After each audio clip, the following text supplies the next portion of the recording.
মালদার মানিকচকে বন্যা কবলিত ভূতনি এলাকায় ভূতনি সেতুর সংযোগকারী রাস্তায় বড়সড় ফাটল।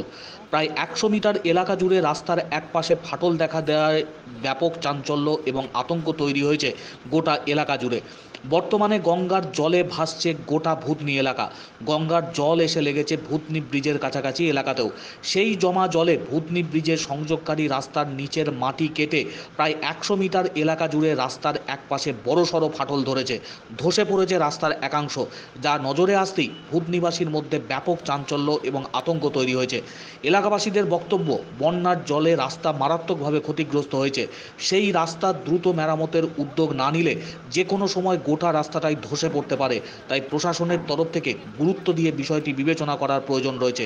আর এই গুরুত্বপূর্ণ রাস্তা ধসে গেলে সংযোগ যেমন বন্ধ হয়ে যাবে, পাশাপাশি ব্যাপক দুর্ভোগের মধ্যে পড়তে হবে বিস্তীর্ণ এলাকার মানুষজনকে।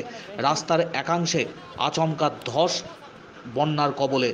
এটা আপনি জলের পরিণত হয়ে গেছে, মানে জলটা করে আরো বাড়ছে, ঠিক আছে, জল আরো বাড়তে থাকছে। মানে আমার বাড়ি এখানে, আমার বাড়ি মালদাতে, কিন্তু আমি যে কোম্পানি মাল নিয়ে আসি বিস্কুট গাড়ি, আমি পাখির বাড়ি গেছিলাম, যা অবস্থাতে মানে ওইদিকে লোকের অবস্থা খুব খারাপ আছে।